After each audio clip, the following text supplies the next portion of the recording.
हरिजन शब्द कैसे और कहाँ से आया, आज हम इसी पर बात करेंगे। जय भीम, नमो बुद्धाय। वैसे तो ये सभी जानते हैं कि हरिजन शब्द गांधी जी का दिया हुआ है। गांधी ने दलितों को हरिजन शब्द दिया, पर आज तक ये समझ में नहीं आया कि दलितों के लिए यही शब्द क्यों। आखिर क्या कारण है कि दलितों को ये शब्द दिया गया। हरिजन के साथ एक शब्द और भी लगा दिया गया था और वो था देवदासी। गांधी ने इस देवदासी को हटाकर सिर्फ हरिजन को चुन लिया। आखिर क्या कारण था। देवदासी और हरिजन का बहुत बड़ा संबंध है। अछूतों को हरिजन कहकर गांधी ने कोई बड़ा काम नहीं किया, बल्कि बहुत ही गंदा व भद्दा मजाक किया है। वैसे तो सभी ये जानते हैं कि ये शब्द अछूतों को गांधी ने दिया, पर इस शब्द के जनक गुजरात के एक वैश्य परिवार से आने वाले वैष्णव पंथी कृष्ण भक्त एक धनी परिवार से थे और इनका नाम नरसिंह मेहता था। इनके बारे में कहा जाता है कि इनकी बेटी रामा के भात में स्वयं कृष्ण ने आकर भात दिया था। इन्हीं नरसिंह भगत ने देवदासियों की संतानों को हरिजन नाम दिया था। अब एक प्रश्न और उठता है कि ये देवदासी कौन थी। देवदासी वे लड़कियां होती थी जिन्हें की मन्नत पूरी होने पर मंदिरों में चढ़ाया जाता था। वे वहीं मंदिरों में ही रहती थी। कहा जाता है कि जिस प्रकार हिंदू धर्म में पत्नी को दासी का स्थान मिलता था, उसी प्रकार देव पत्नी को देवदासी का स्थान दिया जाता था। कहने को तो वो देवदासी थी, पर भोगने के लिए मंदिरों में पंडे पुजारी के काम आती थी। जब इनके संतान उत्पन्न होती तो उन्हें हरिजन का नाम दे दिया जाता था। नरसिंह के समय में देवदासी प्रथा बहुत जोरों पर थी। कहा जाता है कि उस समय पश्चिमी और दक्षिणी भारत में चोल और पल्लव राजाओं का राज हुआ करता था और अछूत का जोर अधिक था, इसलिए देवदासी बनने का अधिकार सिर्फ और सिर्फ सवर्ण कन्याओं को होता था। जब सवर्णों के पुत्रों का विवाह होता था तो वे जोड़े में मंदिर में जाते थे पूजा अर्चना के लिए। वे अपनी आने वाली जिंदगी में खुशियाँ और शांति मांगते थे और मनौती मांगते थे कि यदि हमारी पहली संतान पुत्री हुई तो उस कन्या को आपकी सेवा हेतु मंदिर में अर्पण करेंगे।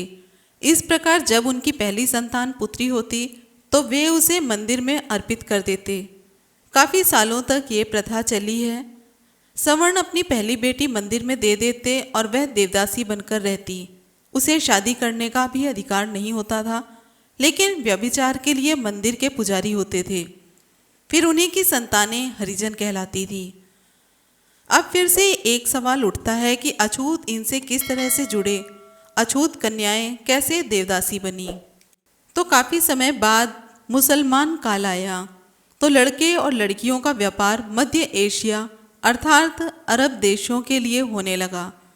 इस तरह मोटी रकम के लालच में मंदिरों के पंडे पुजारी देवदासियों को बेचने लगे। फिर पुजारियों ने भक्तों के लिए नियम बदल दिए। पहले नियम था कि पहली कन्या संतान को मंदिर में अर्पण करना है और उसके बाद में नियम बना कि पहली संतान बेटा हो या बेटी, वो मंदिर में अर्पण करनी होगी। इस तरह हिंदुओं की समस्या खड़ी हो गई।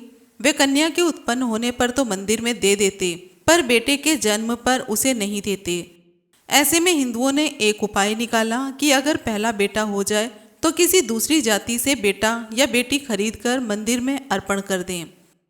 ऐसे में हिंदू निम्न जाति की कन्याओं को खरीदकर मंदिर में चढ़ाने लगे, क्योंकि निम्न जाति के लोग गरीबी से तंग आकर ऐसा करने को मजबूर हो जाते थे और हिंदुओं का काम आसानी से बन जाता था।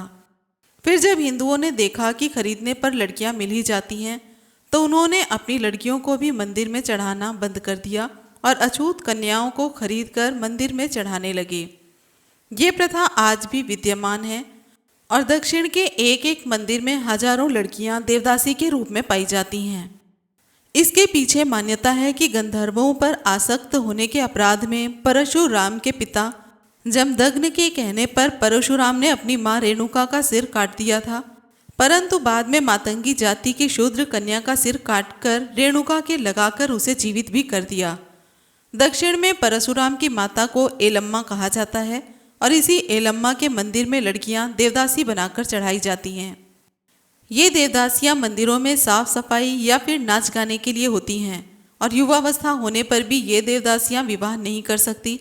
परंतु स्त्री हो या पुरुष, उसकी अपनी शारीरिक आवश्यकता होना ये प्राकृतिक बात है। अब तो वे देवदासी हैं तो फिर किसी भी पुरुष के साथ संबंध नहीं बना सकती, क्योंकि शास्त्रों में लिखा है कि देवदासी किसी भी पर पुरुष से संबंध नहीं बना सकती, क्योंकि वे देव की दासी यानी कि देव की पत्नी हैं। लेकिन इस समस्या का समाधान ब्राह्मणों ने पहले से ही शास्त्रों में लिखा है कि ब्राह्मण ब्रह्मा के मुख से पैदा होने के कारण वो श्रेष्ठ है और देव तुल्य है। देवताओं के अधीन सारा संसार है और देवता मंत्रों के अधीन है और मंत्र ब्राह्मणों के अधीन है। इसी कारण ब्राह्मण पृथ्वी का देवता है। तुलसीदास ने भी रामायण में ब्राह्मणों को पृथ्वी का देवता माना है, जिस कारण यहाँ एक एक पंडे के लिए दर्जनों देवदासियाँ भोगने को तैयार रहती थी। इस प्रकार पंडे हों या उनके चेले हों, देवदासियों के साथ संभोग करने पर देवदासियों का गर्भ ठहर जाता था और उनकी मजबूरी हो जाती थी कि वे बच्चों को जन्म दें। समाज में बाप के नाम और जाति से ही बच्चों की पहचान होती है, पर उस देवदासी के बच्चों का क्या? क्योंकि कोई भी पंडा या उसका चेला अपना नाम उस बच्चे को क्यों देगा, क्योंकि वो बच्चा अवैध होता था। वैसे तो ये पंडा मंदिर में तो देवदासी के साथ अपनी वासना तृप्त करते थे, पर बाहर खुद को ब्रह्मचारी साबित करते थे। इसलिए उन बच्चों को वो अपनी संतान नहीं कहते थे। परंतु जब इन बच्चों का नामकरण का वक्त आता था तो इन बच्चों के बाप का और कुल का नाम पूछा जाता, जो कि इनके पास नहीं था। जब ऐसी समस्याएं ज़्यादा ही हो गई और इस तरह की देवदासियों की संतानें ज़्यादा हो रही थी, तो नरसी भगत ने इनकी स्थिति पर दया करके इन्हें हरिजन का नाम दे दिया, क्योंकि इनके पिता का कोई नाम नहीं था और कोई इन्हें अपनाने को तैयार नहीं था। अब देवदासी को हरि की पत्नी की उपाधि दी गई थी और हरि के घर जन्मे बच्चे को हरि की संतान की उपाधि देकर हरिजन नाम दिया गया। तो यहाँ पर ये तो आपको स्पष्ट हो ही गया कि अछूतों को हरिजन शब्द से कोई लेना देना नहीं है। अछूतों को हरिजन कहकर गांधी ने एक तरह का मजाक ही किया है। इतना पढ़ा लिखा व्यक्ति इस तरह की बातें कैसे कर सकता है, ये सोचकर भी आश्चर्य होता है। पहले नरसी ने अछूतों को हरिजन कहा, फिर गांधी ने। ये प्रथा पहले भी थी और किसी न किसी रूप में आज भी जारी है। आज भी महाराष्ट्र और कर्नाटका के कोल्हापुर, सोलापुर, झांगली, उस्मानाबाद, बेलगाम, बीजापुर, झारखंड, तमिलनाडु और उड़ीसा में ये प्रथा बेरोक टोक जारी है। कर्नाटक के बेलगांव जिले के सोवती स्थित एलम्मा के मंदिर में हर वर्ष माघ पूर्णिमा, जिसे कि वहाँ रंडी पूर्णिमा भी कहते हैं, उस दिन हजारों लड़कियों को वहाँ पर देवदासी बनाया जाता है। इस दिन लाखों की संख्या में दलित व आदिवासी लड़कियों की देह के साथ सरेआम छेड़छाड़ करते हैं। देवदासी प्रथा का वर्णन इनके मत्स्य पुराण, विष्णु पुराण और इसके साथ और भी अन्य धार्मिक ग्रंथों में मिलता है। इस बारे में पूरी जानकारी के लिए आप हरिजन कौन और कैसे पुस्तक, जिसके लेखक श्री S.L. सागर जी हैं, इसमें विस्तार रूप से देख व पढ़ सकते हैं। यहाँ सोचने की बात है कि ब्राह्मण इतने दयालु कैसे हो गए कि दलितों को उन्होंने भगवान की संतान कह दिया।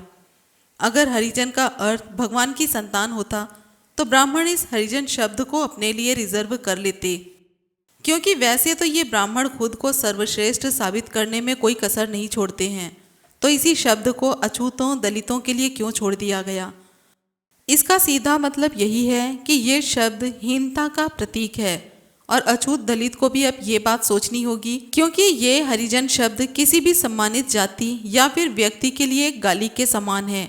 या ये कहें कि हरिजन शब्द एक गाली है तो गलत नहीं होगा। इस बारे में अपनी राय कमेंट में ज़रूर दें। वीडियो पसंद आई हो तो लाइक कमेंट शेयर करें और चैनल को सब्सक्राइब करें। फिर मिलते हैं अगले वीडियो में एक नई जानकारी के साथ। जय भीम, नमो बुद्धाय, जय संविधान।